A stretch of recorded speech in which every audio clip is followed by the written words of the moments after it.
Hello my dear friends, welcome to ISC, welcome to the Hindu editorial analysis cum vocabulary enrichment. నేను మీ Kiran sir. ఈరోజు మనం 4th జనవరికి సంబంధించినటువంటి కంటెంట్ని క్యూరేట్ చేసి మీ ముందుకు తీసుకురావడం జరిగింది. Today we are going to discuss assignment, vocabulary, editorial and revision. So నిన్న మనం అసైన్మెంట్ ఆఫ్ ద డేగా ఇచ్చినటువంటి క్వశ్చన్కి సంబంధించినటువంటి సొల్యూషన్తో మనం మన సెషన్ని స్టార్ట్ చేద్దాం. Okay, so let's talk about assignment solution. So నిన్న ఇచ్చినటువంటి క్వశ్చన్ ఒకసారి జాగ్రత్తగా ఆన్సర్ చేసే ప్రయత్నం చేయండి. సో నేను కమెంట్ సెక్షన్లో కొంతమంది మెన్షన్ చేశారు, but those who have not, ఎవరైతే తప్పులు చేస్తుంటారో రెక్టిఫై చేసుకోండి. So this is your question. అంతే కదమ్మా క్వశ్చన్ నిన్న. సో ఏమంటున్నాడు, centre has amended the central civil services rules of 2021 to allow women government employees and pensioners to nominate his or her children of receiving family pension against their spouse అన్నాడు. Okay, so ఇక్కడ against అనే preposition వాడాడు, చూసారా. అలానే his or her అన్నాడు, right. So ఇక్కడ మనకి pensioners కదా, ఎంప్లాయీస్ అండ్ పెన్షనర్స్. సో ఇప్పుడు ఏమవుతుంది, ఎంప్లాయీస్ పెన్షనర్స్ అనేటప్పుడు ఆబ్వియస్లీ దిట్ ఈస్ ప్లూరల్. సో మనం సింగులర్ వాడచ్చా, హిజ్ ఆర్ హెర్, దేర్, దేర్గా మనం దాన్ని మార్చేయాలి. తర్వాత రిసీవింగ్ ఫ్యామిలీ పెన్షన్ ఓవర్ అనాలి, అగెయిన్స్ట్ కాదు. వారికి వ్యతిరేకంగా మీరు నేను చేయట్లేదు కదా, వారికి బదులుగా. ఓకే, బదులుగా కాబట్టి అగెయిన్స్ట్ అనేది రాంగ్ ప్రిపోజిషన్ అవుతుంది. If at the time of their death any proceedings for divorce, domestic violence or dowry demands happen to be pending against the said spouse, ఇక్కడ against correct. Demand okay, pending against అది కరెక్టే. చూసారా, ఇంకొక preposition చూసారా, their children of కదమ్మా, అది for receiving family pension. So మనం of అనే ప్రిపోజిషన్ని రిమూవ్ చేసి ఫర్ అనేది రీప్లేస్ చేయాలి. సో రీప్లేస్మెంట్ ఆఫ్ ప్రిపోజిషన్స్ ఈరోజు చాలా వరకు మనకి చూసారా, ఇక్కడ ఒక ఓవర్ అనే ప్రిపోజిషన్, అక్కడ ఫర్ అనే ప్రిపోజిషన్, తర్వాత possessive adjective their because your noun is plural. Okay, so that is the solution for yesterday's assignment. Now we will talk about revision vocabulary. So నిన్న వచ్చినటువంటి వర్డ్స్ని ఒకసారి ఫాస్ట్గా will try to revise it. So dampener అనే పదం వచ్చింది. Dampener is a noun. బేసిక్గా dampen is your verb. డాంపెన్ని మనం వర్బ్గా వాడతాం, అంటే అబ్స్ట్రక్ట్ చేయడం, దేన్నైనా అడ్డుకోవడం, అడ్డు తగలడం, అడ్డుపట్టడం అనే మీనింగ్లో వాడతాం డాంపెనర్. సో డాంపెనర్ అంటే ఏమవుతుంది చెప్పండి. So one who is trying to obstruct, థ్వాట్ అని కూడా అంటారు, థ్వాట్ are obstruct, థ్వాట్ are you can say obstruct. So obstruct చేసేవాడు dampener. Okay, so spoil spot అన్న సేమ్ అమ్మ, పానకంలో పుడక అంటారు, అంటే ఏదో ఒక అడ్డుపుల్ల లాగా. ఓకే, వెట్ బ్లాంకెట్ అని కూడా అంటాం. ఇవి కొంచెం ఇడియోమాటిక్ ఫ్రేజెస్. వెట్ బ్లాంకెట్ అని కూడా చెప్తాం. వెట్ బ్లాంకెట్ అన్నా, స్పాయిల్ స్పాట్ అన్నా. ఓకే, కబాబ్కి హడ్డీ అంటారు హిందీలో, right. So all those mean that they are some kind of disturbance అని చెప్పడం. ఓకే, అలానే డాగ్ ఇన్ ద మ్యాంగర్ అని కూడా అంటారు, డాగ్ ఇన్ ద మ్యాంగర్. ఇవన్నీ కూడా ఎక్స్ప్రెషన్స్ అనమాట. చెప్పేది మీరు ఒకటే చెప్పాలనుకుంటున్నారు with different kinds of expressions. So చెప్పేది సేమ్, ఆ ఒక్కదాన్నే మీరు ఎన్ని విధాలుగైనా చెప్పొచ్చు. So all mean the same. Wet blanket అన్నా, డాగ్ ఇన్ ద మ్యాంగర్ అన్నా, స్పాయిల్ స్పాట్ అన్నా సేమ్. తర్వాత ప్లగ్ నౌన్గా మనందరికీ తెలుసు, కానీ వర్బ్గా వాడేటప్పుడు మనం ఆల్రెడీ డిస్కస్ చేసుకున్నాం. Plug the loopholes, plug the loops అనుకున్నాం కదా. సో ఎక్కడెక్కడైతే లీకేజెస్ ఉన్నాయి వాటిని ప్లగ్ చేయటం అనే కాంటెక్స్లో మనం ఈ పదం రావడం జరిగింది. సో ప్లగ్ ద లీకేజెస్ అంటే prevent or stop. Okay, stop అనేది కరెక్ట్గా ఉంటుంది. స్టాప్ అంటే బ్లాక్ అనొచ్చు. ఈ will be your correct answer, stop or block, అంతేనా. సో ఆ మీనింగ్లో మనం ప్లగ్ని వర్బ్గా వాడతాం. తర్వాత రోబస్ట్ అనేది పాజిటివ్ అడ్జెక్టివ్, అంతే కదా. రోబస్ట్ మెకానిజం అంటాం.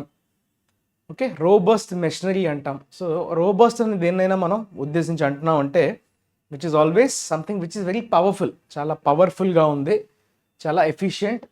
ఓకే, అంటే పవర్ఫుల్కి దగ్గరగా ఉండే వర్డ్ చూడండి ఒకసారి. విచ్ వర్డ్ ఇస్ సూటబుల్ అమ్మా? టఫ్ అనొచ్చు, పవర్ఫుల్ అనొచ్చు, స్ట్రాంగ్ అనొచ్చు. ఓకే, స్టర్డీ చూసారా, టఫ్, స్ట్రాంగ్, పవర్ఫుల్, అవన్నీ same. Tough, strong, powerful. Okay, all these mean the same. Clear? So F will be your correct answer. Robust. Recourse. Re ante again kada. Re ante back or again. Recourse. Recourse ante basically when you have other option ne మనం recourse అంటాం. So మనం మార్చుకోవడం, మన డెసిషన్ని మార్చుకొని వేరే ఒక ఆప్షన్కి వెళ్ళడం, that is recourse. Course is your direction, recourse is alternative or choice or option, you can say. All these mean the same. ప్రత్యామ్నాయం అంటాం కదా, ప్రత్యామ్నాయం ఇస్ రీకోర్స్. డిస్క్రిపెన్సీస్, ఇది కూడా నౌన్, ప్లూరల్ కదా, అంటే నౌన్. డిస్క్రిపెన్సీస్ నెగటివ్ కాంటెక్స్లో వాడేది పదం. డిస్క్రిపెన్సీ, డిస్ ఉంది కదా, డిస్ కనిపించిందంటే ఆల్మోస్ట్ ఆల్వేస్ చాలా రేర్ కేసెస్లోనే మీకు డిస్ఇంట్రెస్టెడ్ అనేది నెగిటివ్ కాకుండా ఉంటుంది, లేదంటే చాలా వరకు అది నెగిటివ్ కాంటెక్స్లోనే వాడతాం. డిస్కార్డ్ అని, డిస్హార్మనీ అని, డిసప్పాయింటెడ్ అని కదా. So usually dis is a despair. Dis is basically a negative prefix. అయితే డిస్క్రిపెన్సీస్ అంటే మనం ఏమనుకున్నాం, అవకతవకలు అని చెప్పుకున్నాం.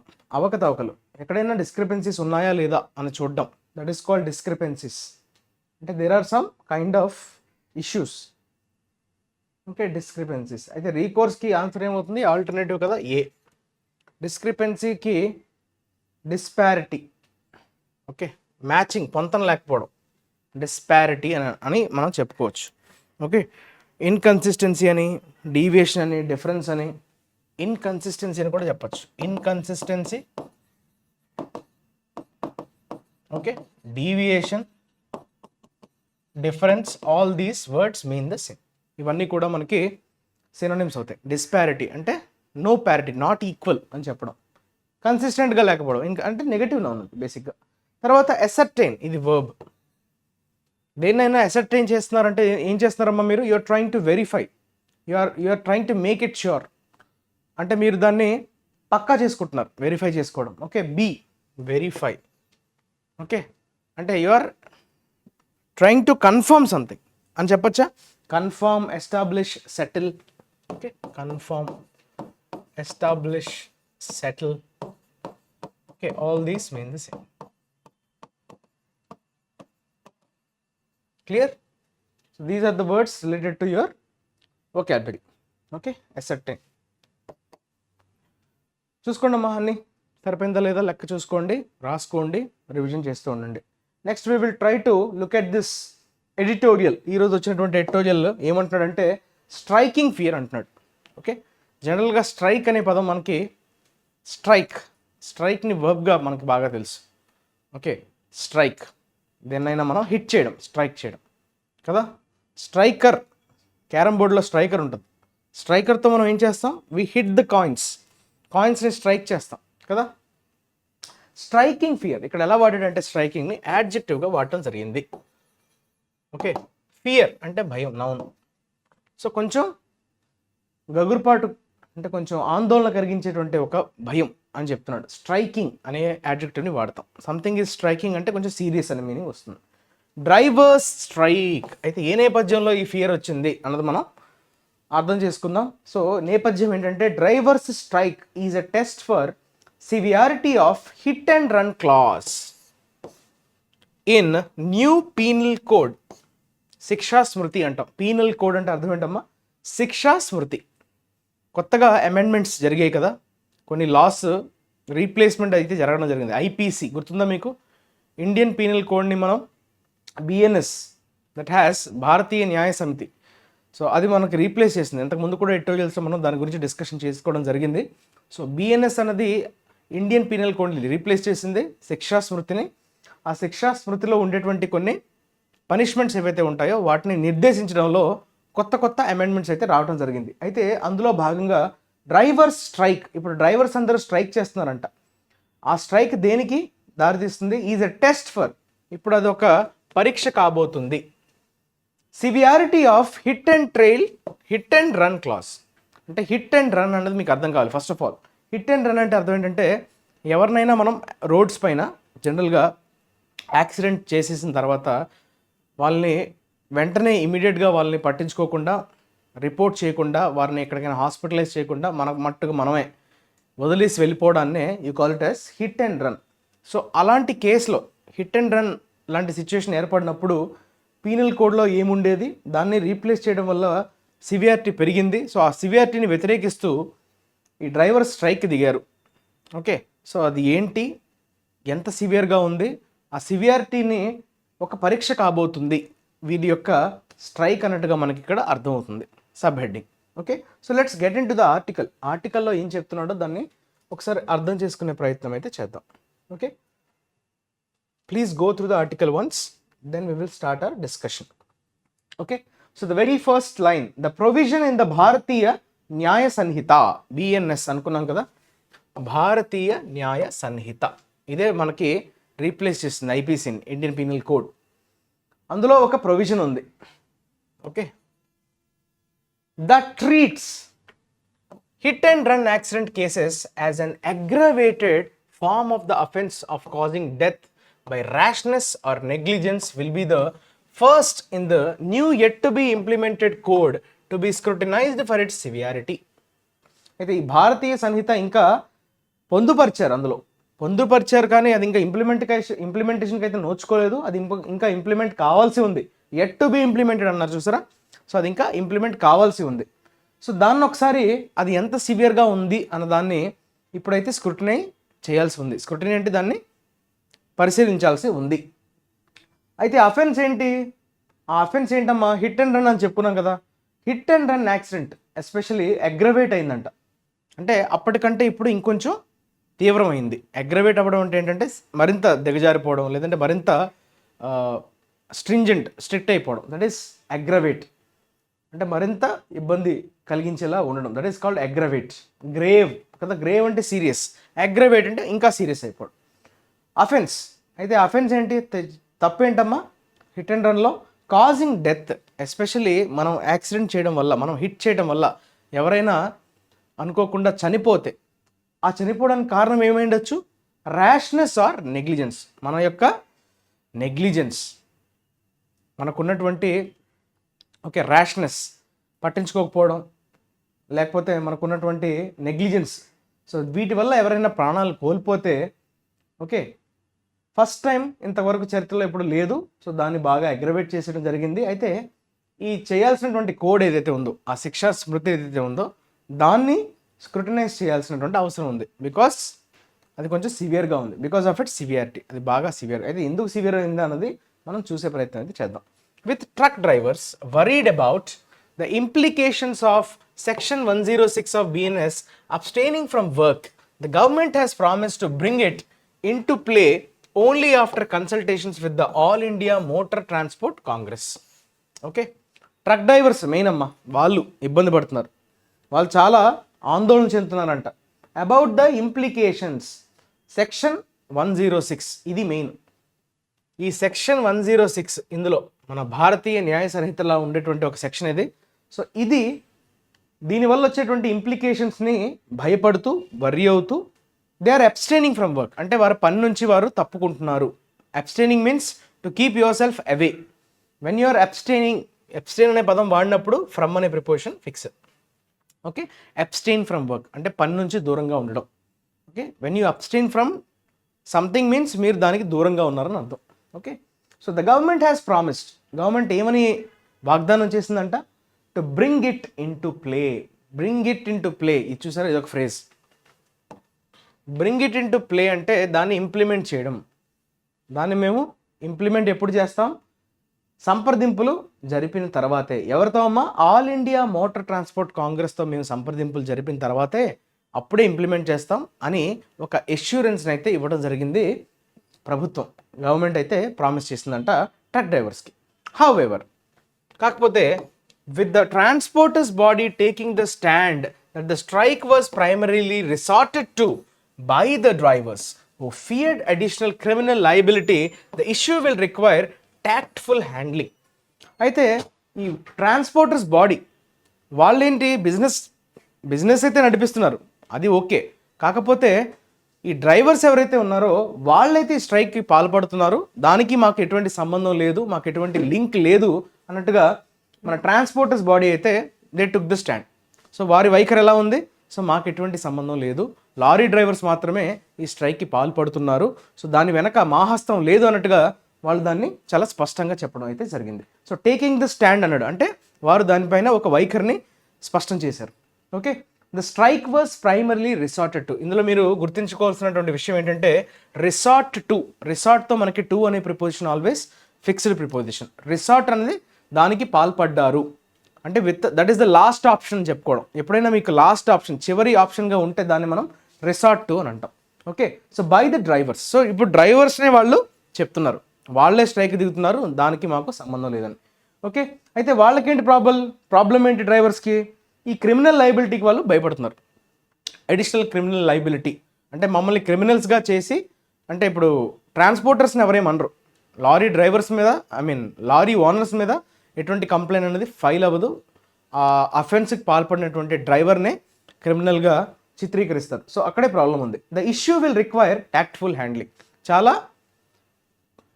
ట్యాక్ట్ఫుల్గా హ్యాండిల్ చేయాల్సినటువంటి అవసరం అయితే ఉంది. ట్యాక్ట్ఫుల్గా అంటే ఏంటమ్మా, చాలా చతురతతో దీన్ని హ్యాండిల్ చేయాలి. It has now become an issue that concerns transport workers than those running the business of transportation.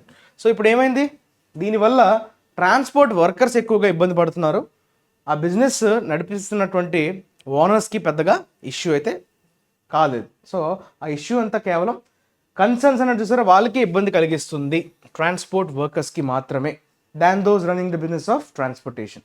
It may appear that a strike against a law that makes penal provisions concerning hit and run accidents more stringent is unjustified, especially in the context of road accidents becoming a leading source of fatalities in the country.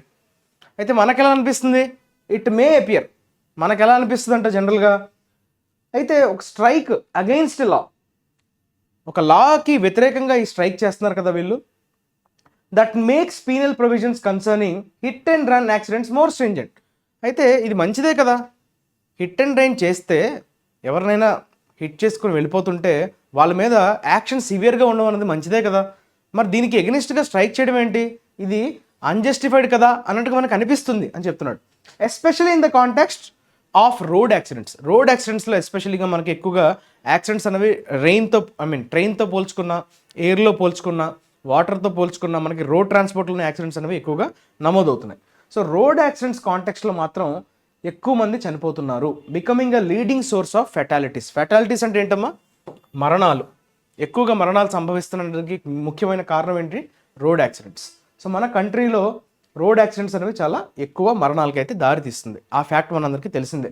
So మరి అలాంటప్పుడు అలాంటి provisions పెట్టినప్పుడు, అలాంటి శిక్షా స్మృతి అమలు చేస్తున్నప్పుడు వీళ్ళు strike చేయడం ఎంతవరకు సమంజసం అనే క్వశ్చన్ మనలో అందరికీ రావడం అనేది చాలా సహజం. హౌఎవర్, కాకపోతే it has also drawn attention to the question whether there was a case for increasing the jail term for accidents from 2 to 5 years in all cases and to 10 in the case of failure to report them to the authorities. అయితే ఇప్పుడు ప్రశ్న ఏంటంటే, వాళ్ళ problem ఏంటంటే ఇప్పుడు 2 నుంచి 5 సంవత్సరాలు పెంచారు జైలు శిక్ష. అది ఎంతవరకు కరెక్ట్ అన్నది మనం క్వశ్చన్ చేసుకోవాలి. మనం ప్రశ్నించుకోవాల్సింది ఏంటమ్మా, increasing the jail term. So jail term అనేది 2 ఏళ్ళుగా ఉండింది. మన ఇండియన్ పీనల్ కోడ్ ఎప్పుడైతే అమల్లో ఉండిందో అప్పుడు 2 ఏళ్ళు మాత్రమే జైలు శిక్ష ఉండింది. ఇప్పుడు ఈ బిఎన్ఎస్ భారతీయ న్యాయ సంహిత ఏదైతే వచ్చిందో దానివల్ల ఏమైంది, ఒక 3 years ఎక్స్టెండ్ చేశారు. So taking it to 5 years. So అది ఎంతవరకు కరెక్ట్, దాన్ని మనం ప్రశ్నించుకోవాలి. అలానే అండ్ టు 10 అంటున్నాడు, అంటే 10 సంవత్సరాలు కూడా పొడిగించే అవకాశం ఉంది. ఎప్పుడు, ఏ కేసులో అది, in the case of failure to report. మనం రిపోర్ట్ చేయకుండా, అంటే మన మ్యాజిస్ట్రేట్, పోలీసులకు కావచ్చు, డిస్ట్రిక్ట్ మ్యాజిస్ట్రేట్కి కావచ్చు, రిపోర్ట్ చేయకుండా మనం కానీ ఎస్కేప్ అయినట్లయితే అది 10 సంవత్సరాలు కూడా పొడిగించే అవకాశం ఉంది. సో అలాంటి ప్రొవిజన్ అన్నది ఇప్పుడు బిఎన్ఎస్లో ఉండడం వల్లనే లారీ డ్రైవర్స్ అందరూ చాలా ఆందోళన చెందుతున్నారు. That is the main reason. Okay, second paragraph చూద్దాం. సెక్షన్ 106 అంటున్నాడు. ఇందాక మనం చెప్పుకున్నాం కదమ్మా సెక్షన్ 106. సో దాని గురించే మళ్ళీ ప్రస్తావన వచ్చింది. Will replace section 304A of the IPC. ఇప్పుడు ఈ పర్టికులర్ సెక్షన్ 106 ఏదైతే ఉందో అదే రీప్లేస్ చేయబోతుంది, మన ఇండియన్ పీనల్ కోడ్లో ఉన్నటువంటి 304Aని రీప్లేస్ చేయబోతుంది. Which punish the causing of death by rash and negligent act that does not amount to culpable homicide. మీలో అందరికీ హోమిసైడ్ అనే పదం తెలుసు. హోమిసైడ్ అంటే బేసిక్గా మర్డర్. కల్పబుల్ హోమిసైడ్ అంటే వితౌట్ ఇంటెన్షన్, అంటే మీరు కావాలనే వారిని చంపరు, మీ నెగ్లిజెన్స్ వల్ల, ఓకే, మీ యొక్క ర్యాష్నెస్ వల్ల అవతల వ్యక్తి ప్రాణాలు కోల్పోయినప్పుడు, so that is what that does not amount to culpable homicide. Okay, so ఈ సెక్షన్ 304లో ఈ ఐపీసీలో ఉండేటప్పుడు దాన్ని కల్పబుల్ హోమిసైడ్గా గుర్తించలేదు. ఓకే ఓకే అదే అదే అక్కడ వాడు చెప్పడానికి ట్రై చేస్తున్నాడు. ఈ ర్యాష్ డ్రైవింగ్ వల్ల, నెగ్లిజెంట్ యాక్ట్ వల్ల ఎవరైనా ప్రాణాలు కోల్పోతే దాన్ని కల్పబుల్ హోమిసైడ్గా ట్రీట్ చేయరు, డస్ నాట్ అమౌంట్ టు అన్నాడు. Okay, the existing section provides for a 2 year jail term. అంటే ప్రస్తుతం ఈ సెక్షన్ 304 ఐపీసీలో ఉండేటువంటి స్మృతి ప్రకారం ఏంటమ్మా 2 ఏళ్ల జైలు శిక్ష అయితే ఉంది, ప్రస్తుతం అమల్లో ఉంది అది. There are 3 components to section 106. ఈ 106 బిఎన్ఎస్లో ఉండేటువంటి సెక్షన్ 106 విషయానికి వస్తే ఇందులో 3 కాంపోనెంట్స్ ఉన్నాయంట. ఫస్ట్ వన్ ఏంటమ్మా, first one is it prescribes a present term of up to 5 years besides a fine for causing death due to rash or negligent acts. Okay, మొత్తానికి 5 సంవత్సరాలకి పెంచడం జరిగింది ప్రెజెంట్ టర్మ్. జైలు శిక్ష ఎన్నింటికమ్మా 5 years. దాంతో పాటుగా some fine, ఒక fine కూడా impose చేస్తారు. దేనివల్ల, రీజన్ ఏంటమ్మా, death due to rash or negligent, మన యొక్క నెగ్లిజెన్స్ వల్ల, ర్యాష్నెస్ వల్ల ఎవరైనా ప్రాణాలు కోల్పోతే 5 సంవత్సరాల జైలు శిక్షతో పాటు జరిమానా కూడా విధించడం జరుగుతుంది.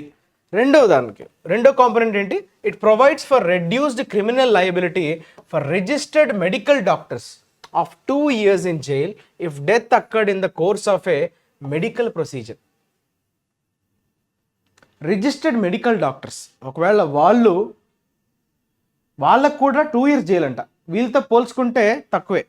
కాకపోతే ఆ చనిపోయిన వ్యక్తి ఎవరైతే మెడికల్ ప్రొసీజర్ చేస్తుండగా చనిపోయాడు అనుకోండి, ఫర్ ఎగ్జాంపుల్, అంటే అతన్ని డాక్టర్ దగ్గరికి తీసుకురావడం జరిగింది, సో డాక్టర్ ట్రీట్ చేస్తూ ఒకవేళ చనిపోవడం జరిగితే, ఆ మెడికల్ ప్రొసీజర్ తీసుకుంటున్నటువంటి సమయంలో అతను కానీ ప్రాణాలు కోల్పోతే, ఆ పర్టికులర్ రిజిస్టర్డ్ మెడికల్ డాక్టర్స్ని కూడా 2 years జైల్లో పెట్టడం అనేది ఈ ప్రొవిజన్లో భాగం. అది రెండవ కాంపోనెంట్ అది. ఓకే, సో వీళ్ళతో పోల్చుకుంటే క్రిమినల్ లయబిలిటీ తక్కువే, మరి ఇది కొంచెం కాంట్రవర్షియల్గా ఉంది. ఓకే, డాక్టర్ ఏం చేయగలరు, బట్ దీని వెనకాతలో ఉండేటువంటి రీజనింగ్ ఏంటన్నది మనం అర్థం చేసుకోవాలి. So that we will explore in the other things. So second class concerns road accidents in which if the person involved in rash and negligent driving escapes without reporting it to a police officer or a magistrate soon after the accident. Okay, so ఆ రెండో class దేని గురించి సంబంధించిందమ్మా, concerns అంటున్నాడు. అయితే దేనికి సంబంధించిందంటే rash negligent driving చేస్తూ escape అయిపోవడం without reporting. ఇంతకుముందు కూడా మనం చెప్పుకున్నాం, ఒక పోలీస్ ఆఫీసర్కి కానీ మ్యాజిస్ట్రేట్ కానీ తెలియపరచని ఎడల అతని మీద యాక్షన్ తీసుకోవడం జరుగుతుంది, బుక్ చేస్తారు. The imprisonment May extend to 10 years and A fine. ఈ కేసులో అంటే రిపోర్ట్ చేయని పక్షాన, అంటే అక్కడ చనిపోవాలి, బేసిక్గా చనిపోతేనే ఇవన్నీ అప్లికేబుల్ అవుతాయి. ఆ వ్యక్తిమ్ అనే వ్యక్తి చనిపోయినప్పుడే ఇవన్నీ అప్లికేబుల్ అవుతాయి. సో 10 సంవత్సరాలు ఇంప్రిజన్మెంట్తో పాటు జరిమానా. Drivers flee an accident. Flee అంటే ఏంటమ్మా, పారిపోవటం. Flee an accident scene out of fear of lynching. ఇక్కడ ఈ లించింగ్ అనే పదం చాలా సర్వసాధారణం మన ఇండియా లాంటి కంట్రీలో. లించింగ్ అంటే ఏంటమ్మా, గుంపుగా వచ్చి ఎవరి మీదైనా దాడి చేయటం, దాన్ని మనం లించింగ్ అంటాం. ఈ లించింగ్కి భయపడి చాలామంది డ్రైవర్స్ ఏం చేస్తారు, ఆ స్పాట్ నుంచి అక్కడ నుంచి వాళ్ళు పారిపోతారు. In such cases the authorities seem to believe that such drivers can move away from the scene of crime and then report to the police. అలాంటి కాంటెక్స్ట్లో, అంటే ఎప్పుడైతే ఈ డ్రైవర్స్ తమను తాము కాపాడుకోవడానికి వాళ్ళు ఎప్పుడైతే జారుకుంటారో, పారిపోతారో, అంటే ఈ జనాలు ఎక్కడైనా గుమ్మిగూడి వచ్చి మనల్ని అటాక్ చేస్తారు, దాడి చేస్తారు, కొట్టేస్తారేమో అనే భయంతో చంపేయవచ్చు. మనం ఆ క్రౌడ్ని ఆపలేం కదా ఆ టైంలో. సో ఆ మూమెంట్లో ఏదైనా జరగచ్చు అని ప్రాణభయంతో వాళ్ళు అక్కడ నుంచి పారిపోవడం జరుగుతుంది. సో అథారిటీస్ ఏమంటున్నారు, అధికార యంత్రాంగం ఏమంటుందంట, వాళ్ళు ఏమని నమ్ముతున్నారంటే డ్రైవర్స్ వెళ్ళిపోవడం తప్పు కాదు, కానీ తర్వాతైనా వాళ్ళు రిపోర్ట్ చేయాలి పోలీసులకి. వాళ్ళు కొంత దూరం వెళ్ళిపోయిన తర్వాత, కొంత సమయం అయిపోయిన తర్వాత, లేదంటే ఆ స్పాట్ నుంచి వేరే చోటుకి వెళ్ళిన తర్వాత అయినా వాళ్ళు అట్లీస్ట్ పోలీసులకి అయితే ఇన్ఫార్మ్ అయితే చేయాలని చెప్తున్నారు.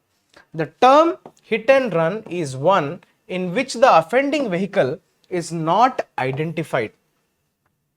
ఓకే, అఫెండింగ్ వెహికల్ ఐడెంటిఫై చేయనట్టుగా ఉంటే దాన్ని హిట్ అండ్ రన్ కింద తీసుకుంటాం. It must be emphasize that once the person causing a fatal accident is identified, the onus on the police to prove culpability for rashness or negligence remains the same. So it must be emphasize అంటే దేని మీద focus చేయాలంట, దేని మీద మనం emphasize చేయాలి? Once the person causing a fatal accident. Fatal accident అంటే accident leading to death. Accident ఒకవేళ మరణానికి దారి తీయటం, దాన్నే ఫ్యాటల్ యాక్సిడెంట్ అంటాం. దాన్ని ఐడెంటిఫై చేసిన తర్వాత ఓకే ద ఓనస్ అన్నాడు. ఓనస్ అంటే అర్థం ఏంటమ్మా? రెస్పాన్సిబిలిటీ, బాధ్యత. పోలీసుల మీదే ఉంటుంది బాధ్యత. ఏంటి బాధ్యత? To prove culpability. వారు తప్పు చేసిన విధంగా వీరు కల్ప్రిట్స్, వీళ్ళ వల్లనే తప్పు జరిగింది అనే విషయాన్ని వాళ్ళు ప్రూవ్ చేయాల్సినటువంటి బాధ్యత పోలీసులకైతే ఉంది. For rashness or negligence remains the same.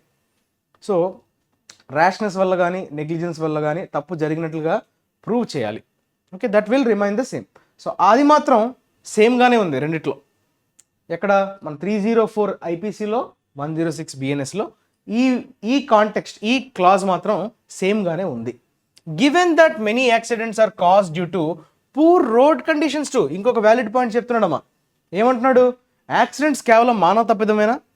రోడ్లు బాగా లేకపోవడం వల్ల కూడా యాక్సిడెంట్స్ అవ్వచ్చు కదా. సో దానికి డ్రైవర్ని ఎట్లా బాధ్యుడిని చేస్తాం మనం? సో ఆ విషయాన్ని లేవనెత్తే ప్రయత్నం చేశాడు ఇక్కడ లాస్ట్ లైన్లో. యాక్సిడెంట్స్ జరగడానికి మెయిన్ కారణం ఏంటి అంటే, ఇంకొక పాసిబిలిటీ ఏంటి? Poor road conditions.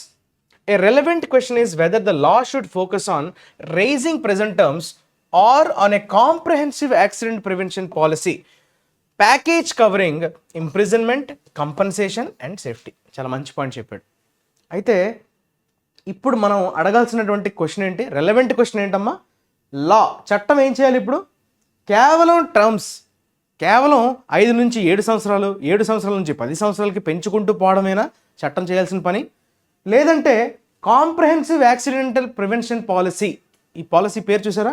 కాంప్రహెన్సివ్ అంటే ఒక సమగ్రమైనటువంటి యాక్సిడెంట్ని ప్రివెంట్ చేసేటువంటి, నిర్మూలించేటువంటి, నివారించేటువంటి పాలసీని ఏమైనా తీసుకురావడం కుదురుతుందా అన్నది ఆలోచించాలి తప్ప కేవలం జైల్ టర్మ్స్ని పెంచడం వల్ల ఉపయోగం ఏమీ ఉండదు. అయితే ఆ ప్యాకేజ్లో ఏముండాలంట? కాంప్రహెన్సివ్ ప్యాకేజ్లో ఏముండాలమ్మా? ఆ సమగ్రమైనటువంటి ప్యాకేజ్లో ఇంప్రిజన్మెంట్ ఉండాలి, జైలు శిక్ష గురించి మాట్లాడాలి, కాంపన్సేషన్ అంటే విక్టిమ్ యొక్క ఫ్యామిలీకి కావచ్చు, సో వారికి ఎంతో కొంత పరిహారాన్ని ప్రకటించడం, అలానే సేఫ్టీ అంటే రోడ్స్ యొక్క స్టాండర్డ్స్ని మెయింటైన్ చేయడం, సో ఇన్ఫ్రాస్ట్రక్చర్ పరంగా ఎక్కడైనా ఇబ్బందులు లేకుండా చూసుకోవడం. సో వీటన్నిటినీ మనం బ్యాలెన్స్ చేయగలిగితేనే న్యాయం చేకూరుతుంది తప్ప కేవలం ఒకరిని జైల్లో వేసేయడం వల్ల న్యాయం అయితే సంపూర్ణంగా దక్కినట్లుగా కాదు అనే విషయాన్ని ఎడిటర్ తన ఎడిటోరియల్ ద్వారా చెప్పడం జరిగింది. Right, so this is all about today's editorial. Next we will talk about vocabulary. So ఈరోజు వచ్చినటువంటి కొత్త వర్డ్స్ని ఒకసారి మనం రెండవ ఎడిటోరియల్లో వచ్చినటువంటి వర్డ్స్ని ఫాస్ట్గా నేర్చుకునే ప్రయత్నం అయితే చేద్దాం. సో వెరీ ఫస్ట్ వర్డ్ ఏమంటున్నాడంటే ఓవర్ హాల్. ఇది ఇంతకుముందు కూడా మనం చాలాసార్లు డిస్కస్ చేసాం. So these words will keep repeating, మాటికి రిపీట్ అవుతూ ఉంటాయి. సో వాటిని మీరు సెంటెన్సెస్ కింద ఫ్రేమ్ చేసుకోవడం వల్ల అవి మీకు రిజిస్టర్ అవుతాయి.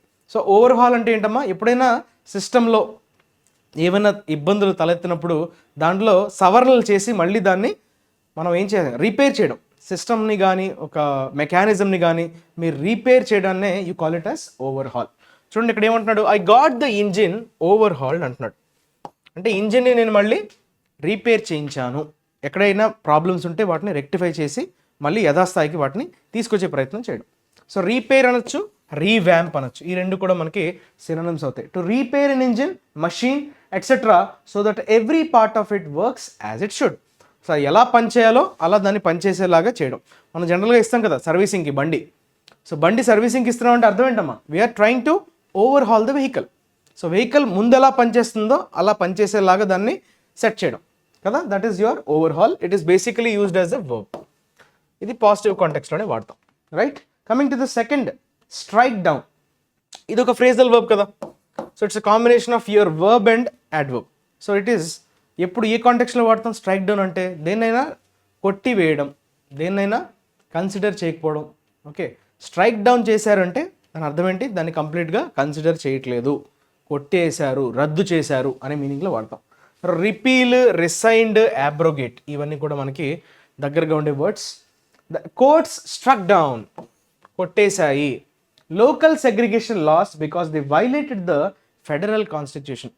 సో కాన్స్టిట్యూషన్కి వ్యతిరేకంగా ఉన్నాయి అనేటువంటి నెపంతో ఆ చట్టాలని కోర్ట్స్ ఏం చేసాయి, రద్దు చేసాయి. Okay, that is your strike down. Coming to checks and balances, ఇది ఒక ఫ్రేజ్ అమ్మా. System of checks and balances exists to ensure that our government is truly democratic. Okay, checks and balance అంటే అన్నీ సరిగ్గా ఉన్నాయా లేదా అనేది మనం బేరీజ్ వేసుకోవడం. ఆ బేరీజ్ వేసుకోవడాన్ని what we call checks and balances. Okay, అంటే rules intended to prevent one person or group from having too much power. So ఒకరి చేతిలోకే పవర్ మొత్తం వెళ్లకుండా అంతా బ్యాలెన్స్డ్గా ఉందా లేదా అన్నది మనం ప్రతిసారి వెరిఫై చేసుకోవడాన్ని, ఆ వ్యవస్థనే మనం ఏమంటాం, చెక్స్ అండ్ బ్యాలెన్సెస్ అంటాం. So that no one single entity will take the entire power into his hands. So ఒకరి చేతిలోనే పవర్ మొత్తం వెళ్ళనివ్వకుండా చేయటం, that is checks and balances. Next scrap. Scrap అంటే మనకు జనరల్గా చెత్తగా తెలుసు, నౌన్గా. ఓకే, వర్బ్గా కూడా స్క్రాప్ని వాడతాం. What do mean by scrap? దేన్నైనా స్క్రాప్ చేసింది అంటే అర్థం ఏంటమ్మా? స్క్రాప్ చేయడం అంటే దాన్ని కంప్లీట్గా నిర్మూలించింది, దాన్ని రిమూవ్ చేసేసింది అనే మీనింగ్లో వాడతాం. సంథింగ్ హ్యాస్ బీన్ స్క్రాప్డ్ అనడంటే దాని అర్థం ఏంటంటే అది ఇంకా చెత్తబొట్టులో పడేశారు అంటే అర్థం ఏంటి, ఇంకా యూజ్లెస్ అని meaning, right? Do away with or dispose of. డిస్పోజ్తో ఆఫ్ అనే preposition fix. Do away with అంటే ఇంకా దాన్ని పట్టించుకోకుండా, దానికి అంత ప్రాధాన్యత లేదని చెప్పడం. So we scrapped our plans. So మా ప్లాన్స్ని మేము స్టాప్ చేసుకున్నాం, స్క్రాప్డ్, రద్దు చేసుకున్నాం, right? For a trip to France to not continue with a system or plan. దాంతో ఏకీభవించకపోవడం, దాంతో కంటిన్యూ కాకపోవడాన్ని you call it as scrap. Coming to the fifth word అమ్మా, ప్రీకారియస్. ఓయూఎస్ అంటే యాడ్జెక్టివ్. ప్రికారియస్ అనేది కొంచెం నెగిటివ్ కాంటెక్స్లో వాడతాం. దేన్నైనా మీరు ప్రికారియస్ అంటున్నారంటే అర్థం ఏంటంటే చాలా రిస్కీ సిచ్యువేషన్లో మీరు ఉన్నారు. ఓకే, ప్రీకారియస్ అంటే ఎప్పుడైనా మీకు రిస్క్ ఉండే ఛాన్స్ రావడం. రిస్కీ అనొచ్చు, అన్సేఫ్ అనొచ్చు, పెరిలస్. పెరిలస్ అంటే dangerous. Perilous is dangerous. So రిస్క్తో కూడుకున్నది. Many borrowers now find themselves caught in a precarious financial position. Okay, so ఒక రిస్క్తో కూడుకున్నటువంటి ఫినాన్షియల్ పొజిషన్లోకి వెళ్ళిపోయారు చాలామంది borrowers. Okay, those who borrow the money. Okay, ఎవరైతే అప్పులు తీసుకుంటారో బారోవర్స్. లెండర్స్ అంటే those who give the money. So in a dangerous state because of not being safe, not being held in place firmly. Firmly అంటే strongly. So అక్కడ మనకి safety లేదు, risky ఉంది అని చెప్పే కాంటెక్స్లో మనం ప్రికారియస్ అనే పదాన్ని వాడతాం. Next coming to set back. This is a noun which is used in negative context. ఇది కూడా అంతే, అవరోధం. సెట్ బ్యాక్ అంటే ఏంటమ్మా? మన ప్రోగ్రెస్ని ఆపేది. అంటే ఒక అవరోధంగా మనం చెప్పుకోవచ్చా? Problem, difficulty, hindrance. అబ్స్ట్రక్ట్ చేసేది, మన ప్రోగ్రెస్ని ఆపేది. Something that happens that delays or prevents a process from developing. ఒక ప్రాసెస్ అవ్వనివ్వకుండా చేసేది, అది డిలే అయ్యేలా చేసేది, లేదంటే అవ్వనివ్వకుండా చేసేది. What we call it set back. Serious set back. ఇది యాడ్జెక్టివ్, ఇది నౌన్. అంతేనా? Set back for the peace process. So set back will be a noun. Coming to plummet. Plummet is a verb. Plummet అంటే ఏంటమ్మా? కిందకి, descending. Dip అనే meaning వస్తుంది, తగ్గిపోవడం, reduce అయిపోవడం, పడిపోవడం, క్రాష్ అయిపోవడం. సో ఈ కాంటెక్స్ట్లో మనం ప్లమెట్ అనే పదాన్ని వాడతాం. House prices have plummeted in recent months. ఒక్కసారిగా పడిపోయాయి అని చెప్తున్నాడు.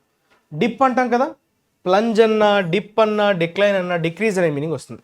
సడన్గా పడిపోవడం, to fall very quickly and suddenly, that is called plummet. Next eighth one is blow.